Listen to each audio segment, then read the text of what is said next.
Kördüz sonuna kadar kördüz, ölene kadar vallahi seni özledik.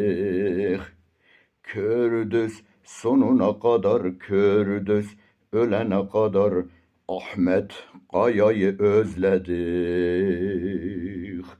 Kurmancım hatta merini dixazım ve devranı ez velatı hazdikim.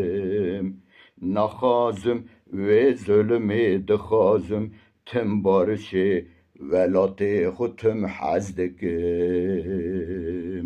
Kördüz sonuna kadar kördüz, ölene kadar vallahi seni özledik.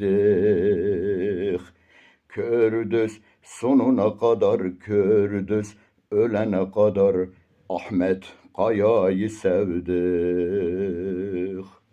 Evet,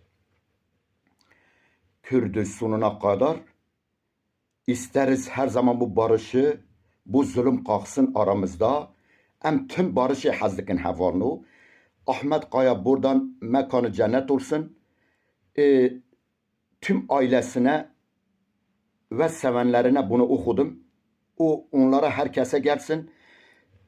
Tüm dünyaya vederi kul gerger semsür amede le tüm dünyaya Nevruza Megia piroz be le şimdi aydiye meji piroz be geles ki pas tıkım sevi xadir ser ve ger xoş ve havanu.